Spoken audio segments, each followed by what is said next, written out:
marriages are built on teamwork. Fawn Weaver. It's another beautiful day to talk about another beautiful lesson that marriage has taught me. I remain yours sincerely, Nina Oma, and it gives me great pleasure as usual to have you watch me again this week. How are you? How is the week treating you? Thank God it's Friday. I hope you've not been stressed. How is your husband? How is your wife? And possibly the kids. Good, right? Yes, welcome. Today, I'm going to be talking about a very good lesson that's going to trigger some response from you today. I'm going to be talking about the lesson of respecting individual space. You know, in marriage, I always tell us that two of you have become one, the man and the wife. You're not supposed to do anything without each other knowing. You're supposed to carry each other along in everything that you do.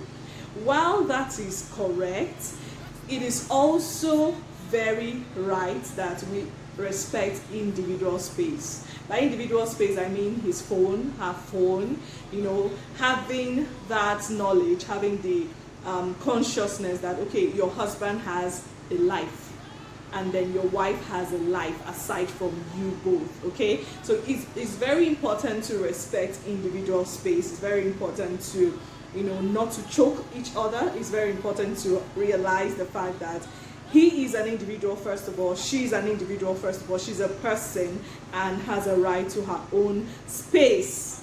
I can't say it enough, okay? So marriage has taught me that we have to respect each individual space. We have to respect the fact that we are individuals. We're both, on our own lane sometimes. That we both, we might not feel like talking to each other, but that does not mean we are quarreling. We are not having any misunderstanding. It also means that, the man might want, to have like personal space. You need personal space. I'm telling you, what I call me time.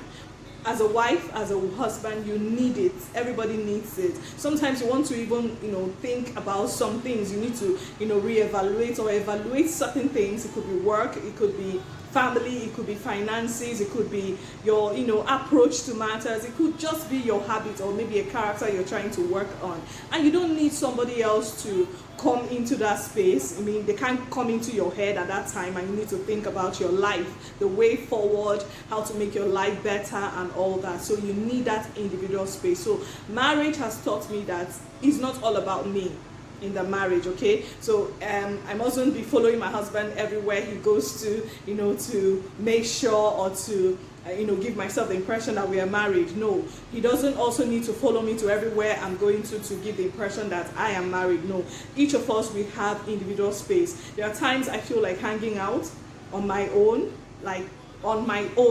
alone, without anybody following me or me following anybody, and I have to do it. I just need to do it. I get it done.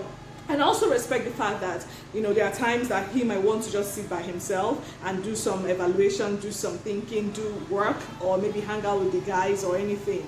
And I have to respect that. So I think that is a very important lesson in marriage. Initially, I was thinking that, so you're going out, you're not carrying me along, and this. And then I'm thinking that wherever I'm going to, weddings, occasions, parties, even cinemas, he has to follow me.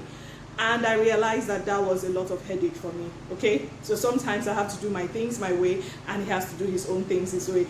Individual space will also give you the time to, reevaluate your marriage. You have to find time to ask yourself certain questions, and then when you come back together, you're better, because he would have found some other perspectives to whatever he's doing that might not be right, and then he's correcting his own perspective, and then me myself, I would have found something else, to add to what I have. It's very, very important to have individual space, and I must warn at this point that you should not carry it over for too long. You say, I'm having my individual space, and I want my space, and then it carries on and on and on, and then it's not ending. That is not what I'm advocating for, okay? I'm advocating for a time when you sit on your own, or when you have time for yourself alone to think about your life, to plan your life, to make your life better, in some sort of way, because you have your privacy, because you have your own time to yourself. And then you have to also come back as a couple. So it's not going to last forever. Individual space is not something that will last forever. So somebody should not come and quote me out of context and say, Nina says have individual space, have time to yourself, and that is good enough for the marriage. it is good, but then don't overdo it. Too much of every good thing is bad. You know that, right? Yes, thank you so much for watching this edition of What Marriage Has Taught Me. What has marriage taught you? I'd like to hear from you. Please send in your comments, send in your questions. If you have any, I will try to answer it. And please like all my videos, share it to as many people as possible.